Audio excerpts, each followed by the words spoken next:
Hello everyone, welcome to the 2022-2023 preliminary winter forecast. My name is Rohan Shroff, aka First in Weather, and today, as the title states, I will be talking about my thoughts and my preliminary thoughts, that is, on the winter for 2022-2023. A lot of work went into this, and I'm looking forward to sharing what I think will be the main sort of themes this winter with you guys today. And this will be a pretty long video. I'll be going really in depth into sort of the rationale behind my forecast, going into some of the literature, looking at data, and really showing you guys an in-depth look at sort of what my forecast is and what it's all about. Now, before we get started with the main meat of the presentation, there's what are the factors that I use to make this forecast. So in the black, that is the sort of the things I use for this forecast. So of course your ENSO, whether you're in El Nino or La Nina condition for a particular year, your main sort of teleconnections or drivers of short-term weather, like NAO, the QBO, the PDO, and also the dynamical models, which are very important in sort of discerning out significant signals that are popping up consistently. And in the sort of lighter gray, those are things I'll be taking a look at in my final winter forecast. So Siberian snowfall cover, Arctic sea ice, a very sort of in-depth analysis of each analog year, soil moisture, and also weeklies. Now, I want to go back to a bit to the deeper analysis of each analog year because, as you know, each sort of the sort of final product or composite of analogs that I'll be showing you at the end of this forecast, it's in the name. It's just a composite. It's a blend of different years. And so there's a lot of variability in between those years. One particular analog year can have a record cold January, one can have a record warm January. And so it's very important to discern those trends to see what's going on between those. And so that's why it's also very important that we take a deeper look at each one of those things. So let's get started now. This is the first sort of main driver of world climate, especially in the lower 48, has big impacts on winters and seasonal timescales, and that is ENSO, or El Nino Southern Oscillation. And so this is a graph here, right, or a plot by the CPC and IRI Institute. And this is sort of a plot that shows the La Nina strength forecast. So this year, of course, is the third year in a row that we're seeing La Nina conditions.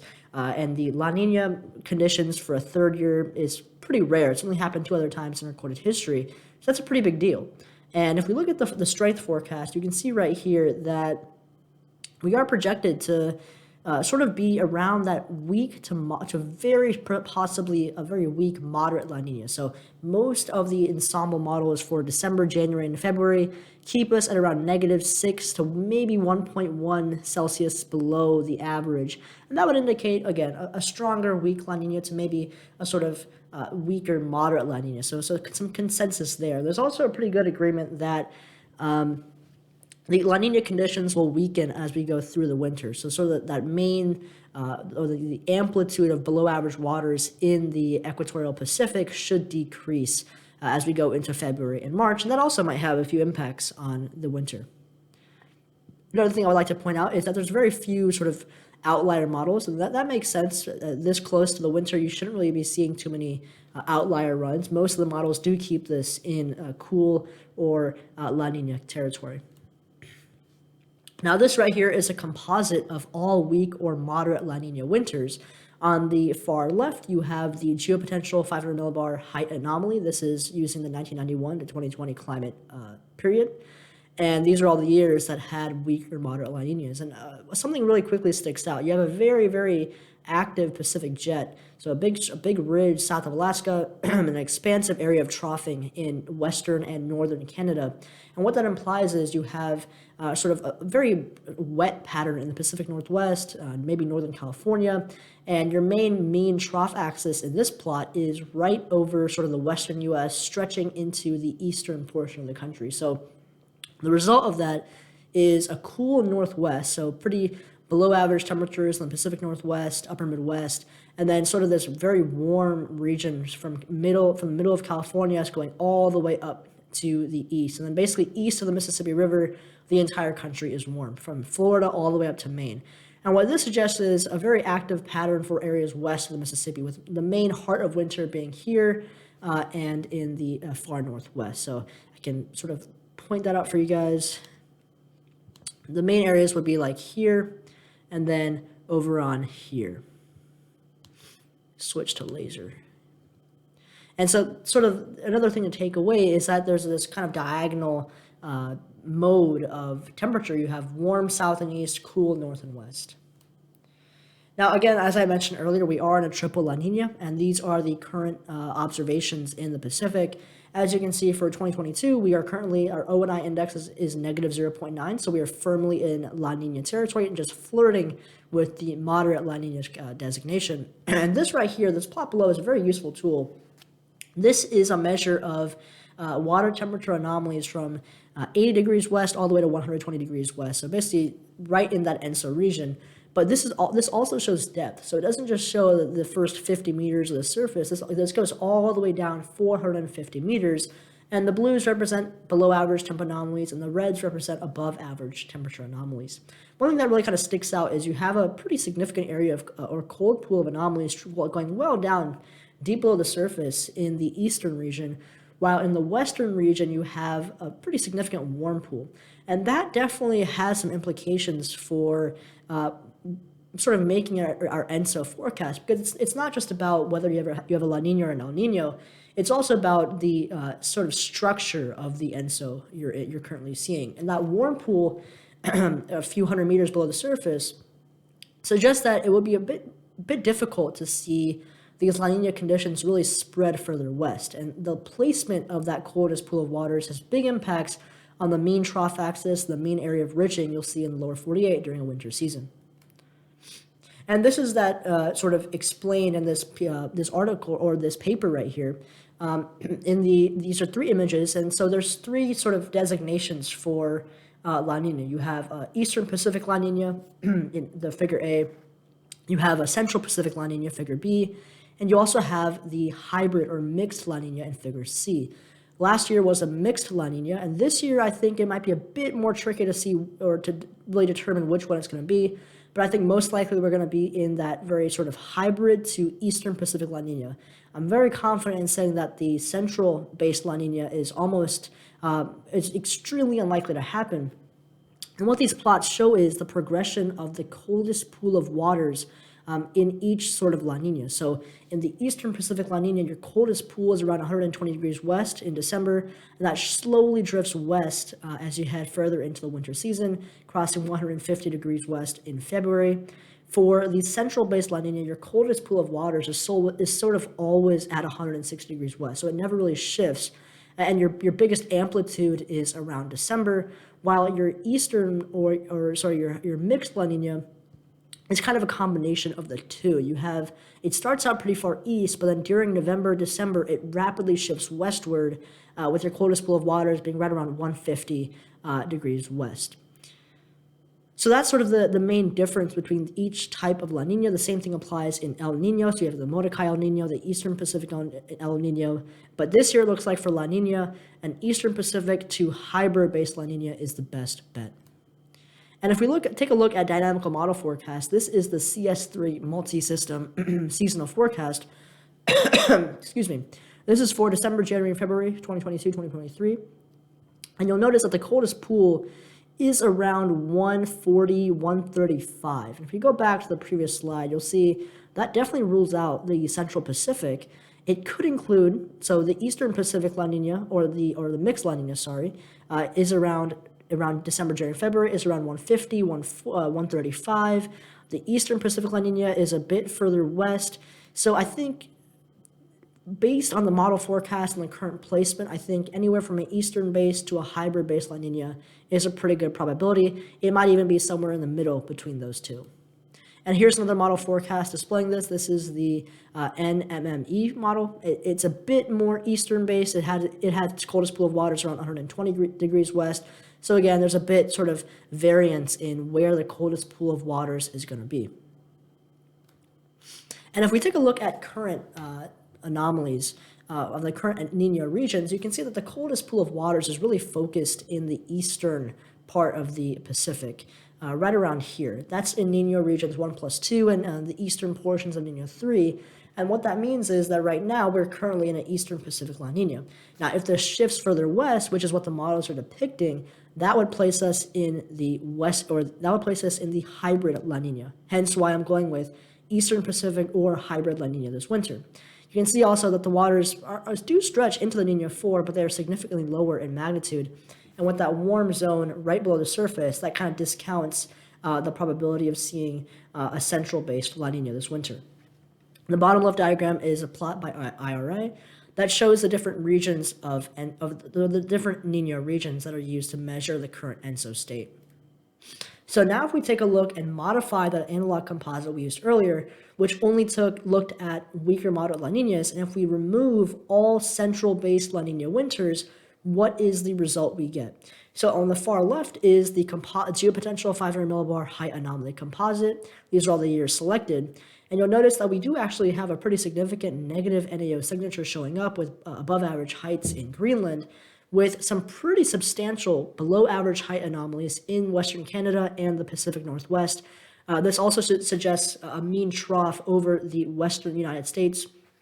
And one thing I'd also like to point out is that we have above average heights southwest of Alaska.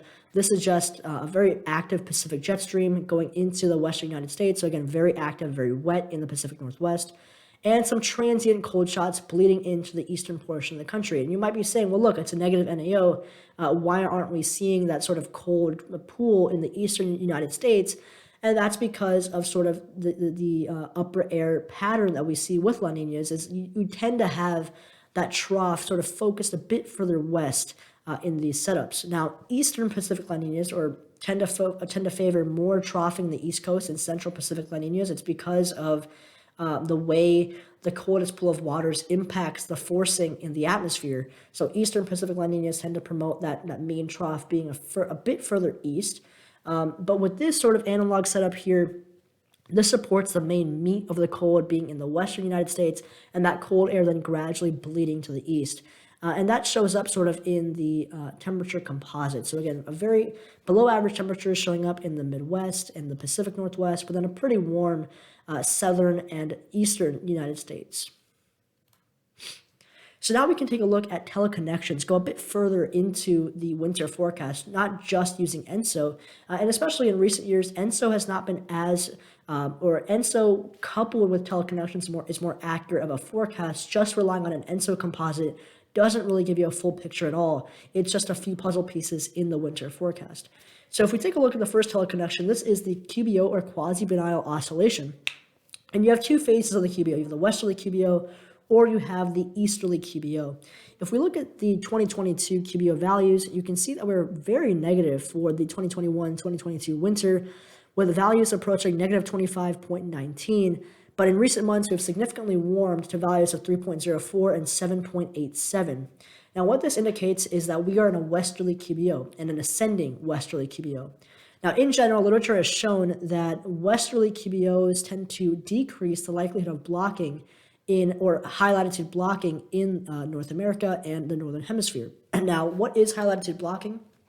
Well, high latitude blocking is above average heights above sort of the U.S. border. So that's above average heights in the Northern Hemisphere, above sort of higher in the high latitudes region. And what that promotes is colder shots of air to reach the lower 48 and thus promote colder and more active conditions for the United States.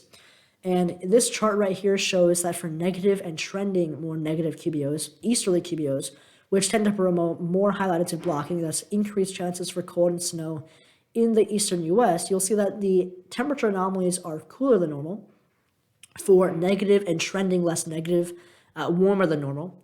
For positive and trending less positive, a bit of a mixed signal, primarily warmer out west. And for positive and trending more positive, which is what we're seeing this winter, a pretty warm signal for all areas along and east of the Mississippi, with the one cool pocket being the Pacific Northwest. And this graphic is provided by Weather Deck Tech.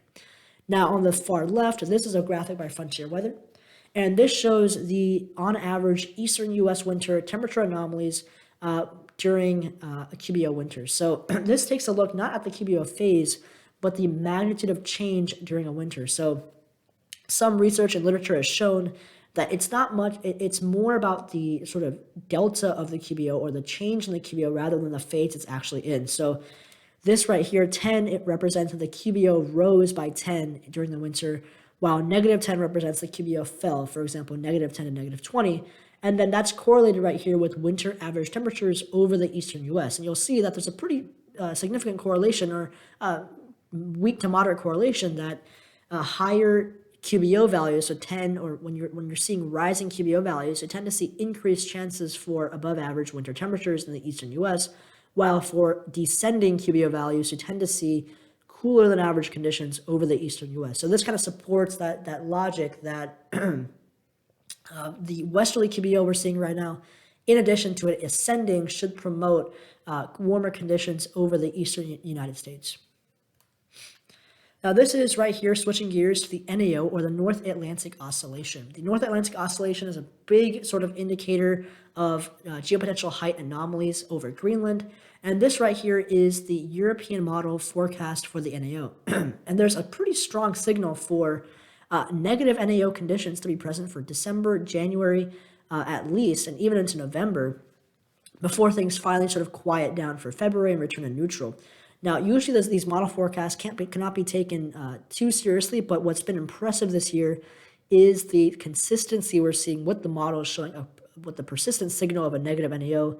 The September and August forecasts also showed a negative NAO signal for December and January, which is why I'm more inclined to lean some weight into seeing a negative NAO, or at least neutral NAO conditions in the first half of this winter. And this right here is a plot showing the average NAO index during Central Pacific La Niñas and Eastern Pacific La Niñas from a paper. As you can see, Central Pacific La Niñas tend to promote much more positive NAO winters, while Eastern Pacific La Niña winters tend to have more negative NAOs. And because this year will be around the hybrid to Eastern Pacific La Niña, I think neutral to negative NAO conditions are our best bet. I don't think we're going to see very prolonged periods of positive NAO anomalies, especially in December and January. I also want to take a look at the January, February, March season standardized NAO index. This is from 1950 to 2022. And what really sort of strikes me here is that every time you see a big spike in the NAO anomaly, it's very quickly followed by a dramatic collapse. So every red dot is then followed by a blue decline. And you'll see we're actually recently coming off a pretty significant spike here. And so that leads me to believe that this winter we'll see increased chances for neutral to negative NAO conditions.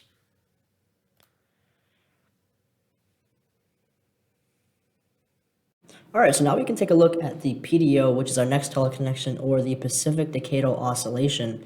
And this is essentially a measure of sea surface temperature indices, or an indice in the Central and Northern Pacific Ocean. In the top left right here, you have a graphic of the PDO index for the past several months. And as you can see, we have been very negative. Indices below -2 is a strongly negative Pacific Decadal Oscillation. And our last reading for September of 2022 was -2.27. So again, strongly negative values. And in general, usually when you see a La Nina, you tend to see very negative PDO values. That's just generally how it works. With El Ninos, you see positive PDOs.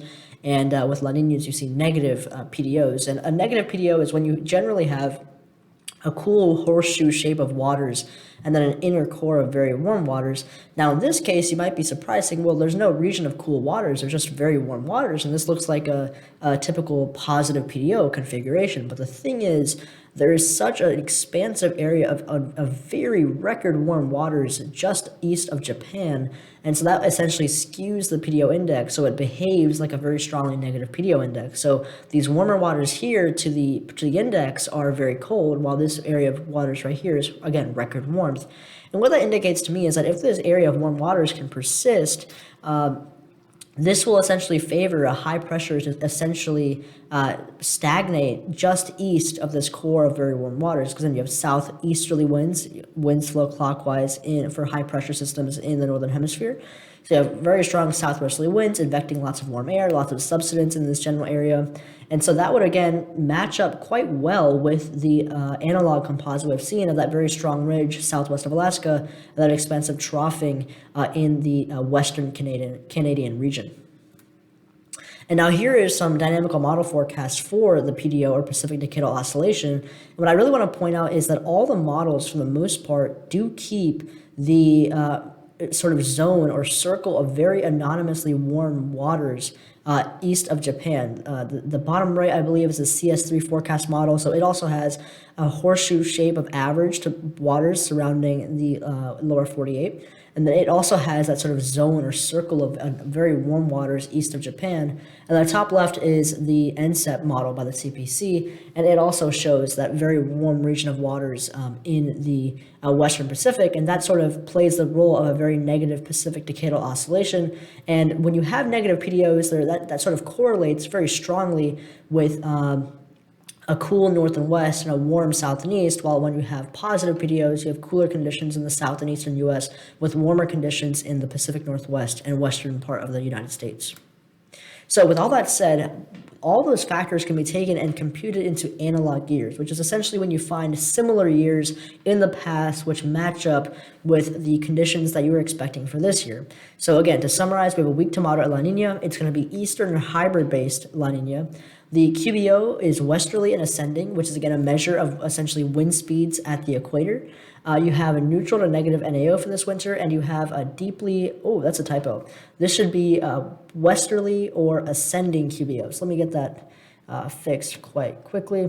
So this should be westerly and ascending. So the QBO is westerly and ascending this winter. So what years most closely match that? So they are the winters of 54, 55, 64, 1970, 1971, 1995, and 2020, as you can see right here.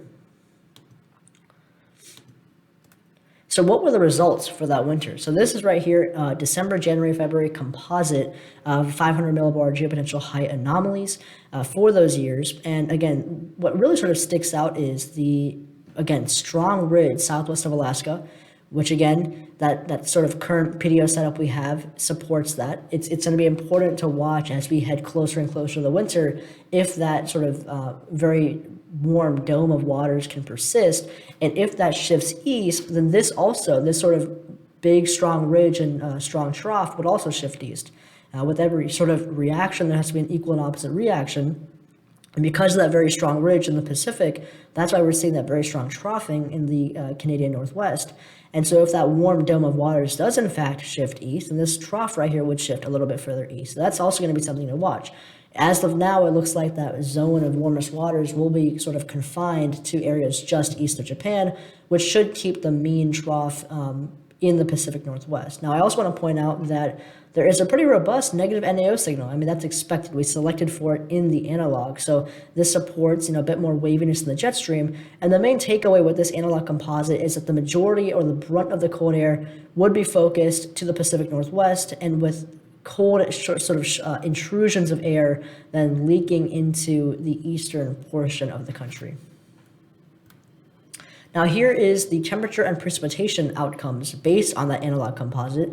So on the left is temperature, so very clearly a colder Pacific Northwest and cooler conditions in the western part of the country, and then warmer conditions in the southern U.S. and average conditions in the Ohio Valley, Mid-Atlantic, western Texas. And then for precipitation, not too much of a strong signal, but very wet conditions in the Pacific Northwest, drier conditions in California, Texas. Essentially, the southern third or half of the country should have a drier signal this winter. Now, what if we selected for only the westerly QBO? So in the analog composite, again, we have multiple factors. So years that were having at least three out of four of those matches were selected. But what if we remove the negative NAO signal? Because again, that could vary, and only selected for years with a westerly or ascending QBO. And this is the result. And fortunately for us, it's remarkably similar. So this does add confidence in the forecast. You will see though that the sort of the warmth is a bit shifted further east. So you have more of a warmer southeast and a cooler and sort of the same region of cool weather in the Midwest. But Again, still a slight negative NAO signal popping up even when we're not selecting for it, with above average heights in Greenland, very strong ridge southwest of Alaska, very big trough in western Canada, and the mean trough axis being in the western US, signaling the majority of the cold being in the Pacific Northwest, upper Midwest, with cool shots occasionally bleeding out into the eastern United States. Now here is a look at December. Let's go month by month. So taking all the analog years and just looking at the month of December, this is the analog composite we get. So quite interesting here actually. There's a very slight neutral to negative NAO signal, a sort of strong troughing signal over the eastern United States. But I'll explain in a minute why this isn't the slam dunk you think it is. And also a very pronounced trough over the western coastline. So the trough over the eastern portion of the country is a bit too far east. So you'll notice that we are on the back side of it, and what that would do is that would promote mostly northwest flow. So cooler than average conditions, but not necessarily the ideal setup for the subtropical jet and Pacific jet, or the polar jet, to sort of merge on the coastline and provide those big time snowstorms. If that was a bit further west, that would promote more winter activity in the Northeast and Mid-Atlantic. However, because of that persistent northwest flow, the Great Lakes regions and sort of the Northwest would be very sort of active with persistent lake effect events, lake effect snow showers, and just overall unsettled events, but nothing really too big, not too many blockbuster storms. However, I can't stress enough that, again, this is just a composite. So if 4 out of the 7 analog winters have their mean trough here, and then 2 of the winters have their mean trough here with record snows for the East Coast, that's a big difference. And so determining whether this winter will have that mean trough focused east or focused west is really important. And that's what the final winter forecast will take a look at and really try to discern to see which type of winter that will be. Right now, we're just taking a look at the overall analog composite to get a general idea. Now, moving to the western portion of the country, that big amplitude trough just west of California suggests a very active and rainy western United States, even all the way down to Southern California. That would be great news for drought-stricken areas of the West. Now here is temperature and precipitation for December. So the main signal is a very warm Texas, a very warm central U.S., relatively average conditions for the rest of the country, maybe a zone of slightly below average temperatures over the Northeast. And for precipitation, relatively dry over the areas east and along of the Mississippi, and that makes sense because that mean trough is a bit too far east on the analog composite. And you'll see a very wet western California and Pacific Northwest shows up as well.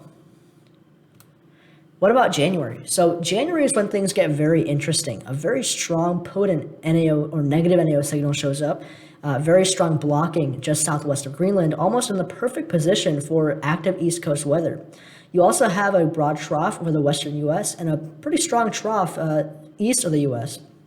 So in general, not a pattern that favors that much ridging. I do want to keep in mind that the blues are a bit overdone because this is using 1991 to 2020 climatologies, but overall, besides the slight ridge just out in Texas, this is a pretty cold and active pattern, especially for the Pacific Northwest, the Midwest, and maybe even portions of the eastern coast. And again, the big difference is going to be how far east is the mean trough axis here. If it just shifts a bit further west, that means a huge big time snow or wintry pattern for the East Coast. And for example, Richmond, Virginia, in this analog composite, for three of the Januaries, it saw almost no snow, maybe just 0 to 2 inches of snow.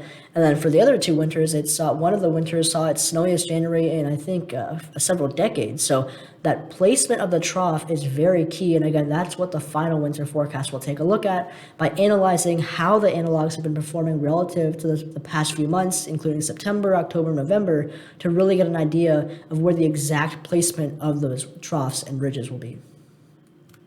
Now here is temperature and precipitation. So in the far left, again, temperatures quite warm in the central U.S. and the sort of southeast. A little bit cooler than average over California, the Pacific Northwest, maybe portions of the Northeast, but mostly just an average signal.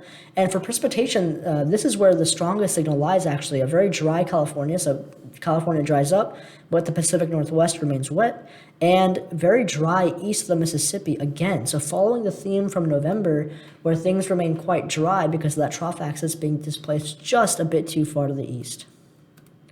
Now, if we take a look at February, February shows up with another potent negative NAO signal over Greenland.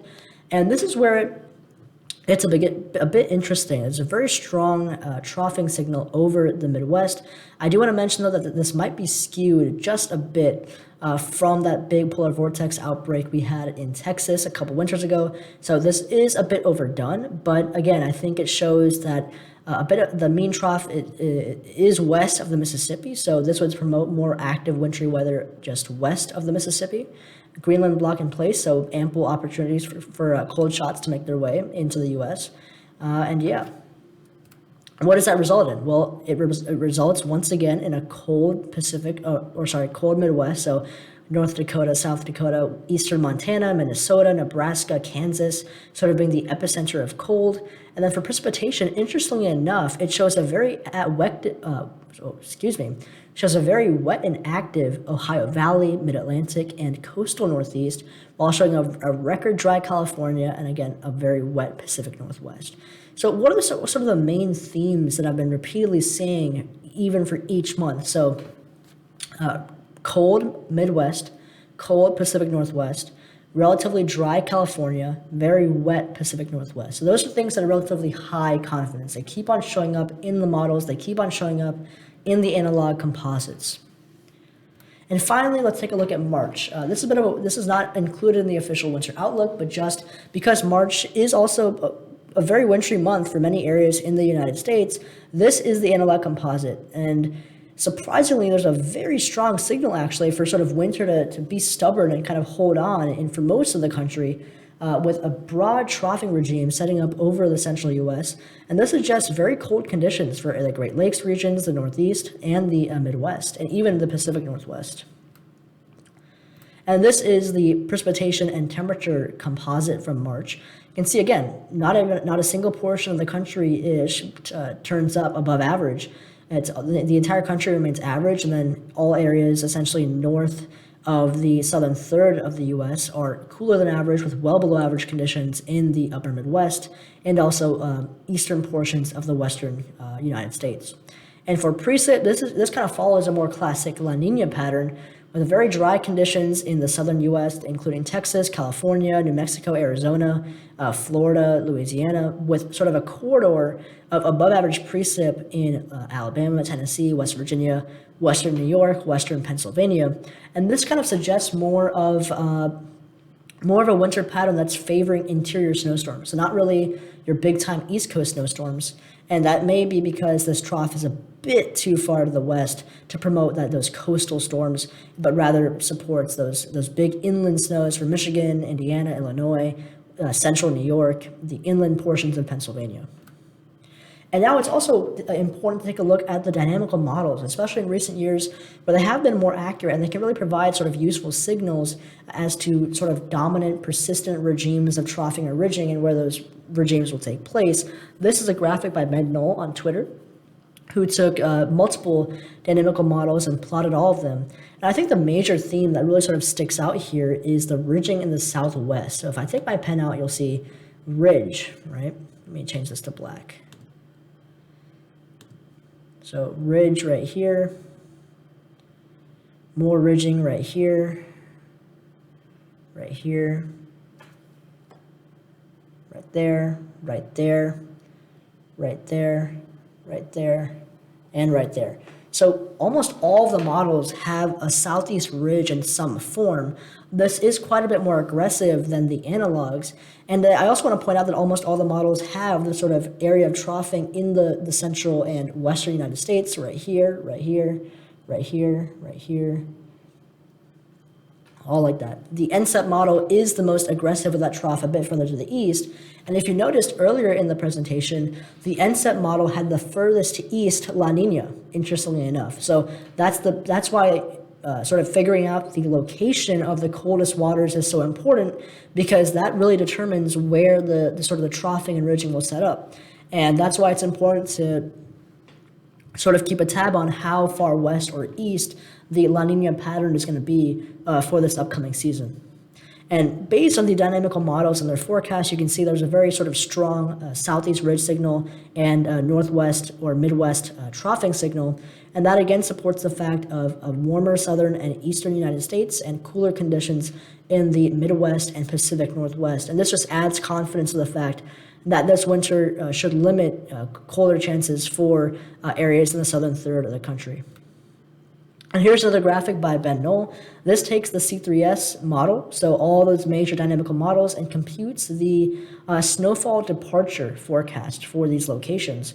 And the big time signal, which has also consistently shown up for previous La Nina winters, is well above average snowfall in the Pacific Northwest just because of how wet and active it's going to be, and pretty below average snowfall for basically the rest of the country, unless you're in the Midwest and well interior portions of the Northeast. So for winter weather lovers in the Mid-Atlantic, the Southeast, the Central U.S., the Western U.S., things definitely are working against you with the pattern we're seeing. The main sort of favored areas for above average snow should be the Pacific Northwest and Midwest. And again, these things will change, especially after my final winter forecast, where I'll really be able to figure out how exactly this winter is progressing.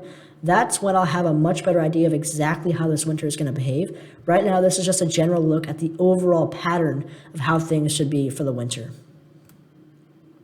And now here, let's talk about wildcards. Before we get into the sort of the Q graphics showing all the temperature and precipitation anomalies, one of the major wildcards is the stratosphere, and the behavior of the polar vortex has big impacts. For example, Texas saw one of its coldest Februaries on record because of the polar vortex disruption, which caused hundreds of lives to be lost, record-breaking snowfall, record-breaking cold, the likes of which we've not seen since 1987 in Texas. And so this is a big deal. And this graphic right here shows the number of sudden stratospheric warming events. And this figure is from a paper by A.H. Butler. And as you can see, the sort of numbers here show the percentages of how often a SSW takes place based on what ENSO category and QBO category you're in for November, December, and January. And you'll notice that the year that we're in right now, which is La Nina, and a westerly QBO, it has the lowest rate of sudden stratospheric warming events, 0.47 compared to 1.17, 0.60, and 0.71.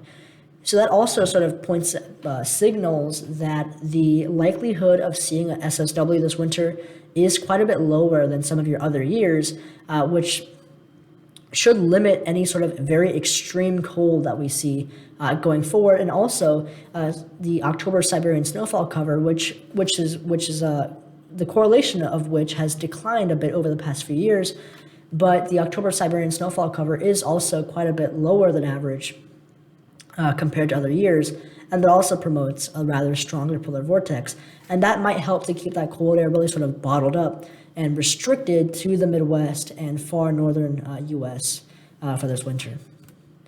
And this graphic just sort of goes to show you how much uncertainty there is. That this is the C3S 10 hectopascal zonal wind forecast, and you can see that it kind of just follows the climatological average, and there's just insane amounts of variance. You have models all the way up top to record strength polar vortexes, which would mean a blowtorch of a winter, all the way to models showing a significant warming event in the stratosphere. So it's just too early to tell.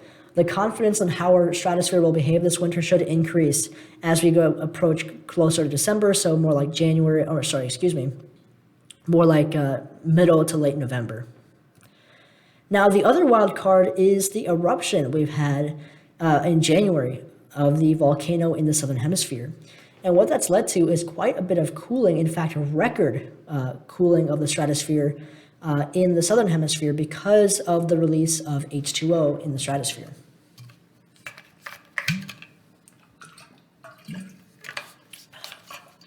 So these are 10 hectopascal temperature anomalies, which again is in the stratosphere.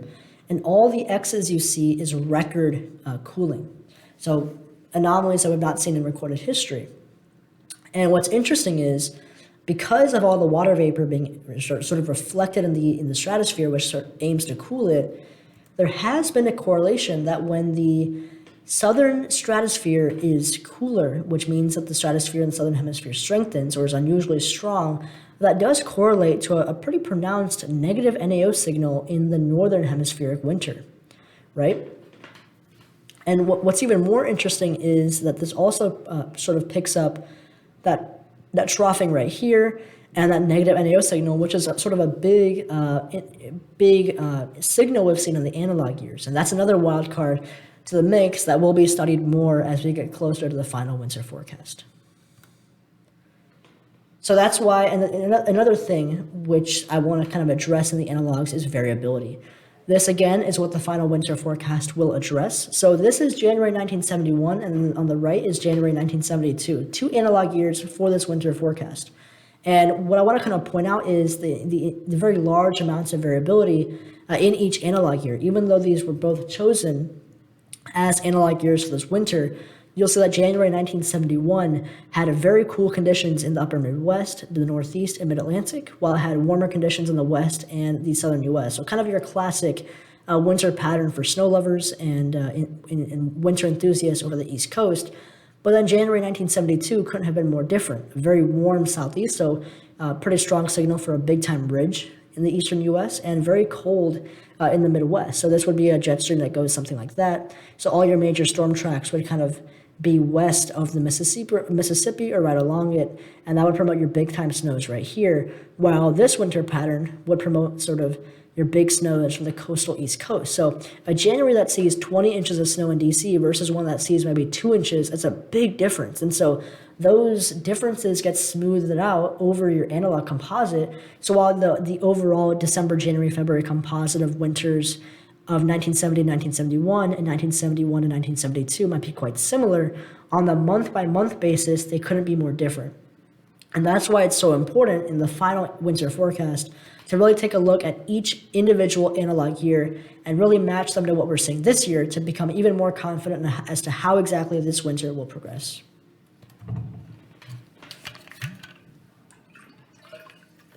So without further ado, here is my December through February temperature forecast for 2022, 2023. Again, this is all preliminary, but these are my thoughts as of now. I think you're going to have a pretty expansive area of above average conditions in the central and southern U.S. So that includes Texas, Louisiana. Let me get my little laser here. Southern New Mexico, the western portions of the southeast, and a very expansive area of slightly above average temperatures, which includes the Mid-Atlantic, so Virginia, North Carolina, South Carolina, Florida, Kentucky, Missouri, Kansas, northern Arizona, northern New Mexico, southeastern portions of Colorado, and then an area of equal chances, so areas that could end up slightly below average or slightly above average. So that would be California, Nevada, most of Colorado, Iowa, Michigan, Pennsylvania, New York, Vermont, Massachusetts, Maine. And then I think the main cold air will kind of be bottled up and focused in the northern and western U.S. So the Pacific Northwest, so Washington State, northeastern Oregon, Idaho, Montana, Wyoming, North and South Dakota, Minnesota, sort of being in those main regions of below average temperature anomalies this winter. And now if we switch gears to precipitation, this is the forecast for December through February precipitation. This is a bit of a lower confidence forecast, but I can say that I'm quite confident that the highest area or highest likelihood of seeing well above average precip is in the Pacific Northwest, especially coastal sections of Oregon and DC. With that very active Pacific jet roaring in, you're going to have lots of upsloping and sort of very active and wet conditions here, slightly above average precip extending slightly further east.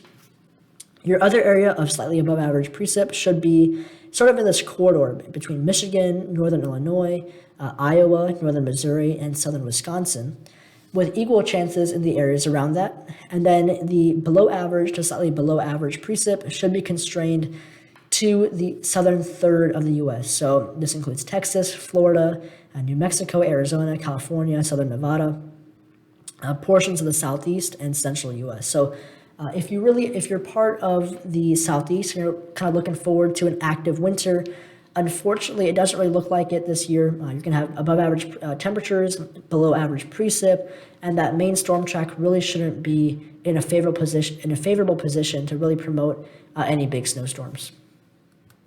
And now here's everyone's favorite graphic, December through February snowfall forecast. In the purple, I think there is potential for well above average snowfall. There's a very strong signal for below average temperatures and a well above average precip, and that should really sort of promote increased chances of seeing active snowy patterns. Then in the blue, I think about above average snowfall is favored. So the same areas that saw below average precip or temperatures and above average precip, the Midwest, the central US, and Pacific Northwest. In this broad area right here, equal chances. You could end up either below or above. In areas under this orange line should see below average snowfall. And then I think that the main loser this winter in terms of snow should be the coastal eastern US. So this really includes the I-95 corridor, cities like DC, Richmond, New York, and also areas of the southeast. That's just the way it looks right now. And of course, these forecasts will change and be tweaked as we get closer to my final winter forecast, as I get a better idea of how things will turn out for this winter. So that is my winter forecast. Thank you so much for watching. I hope you enjoyed. If you have any questions or comments, please feel free to leave them in the comment section below. Please stay tuned for my next winter forecast, and I hope you have a great weekend. Thank you.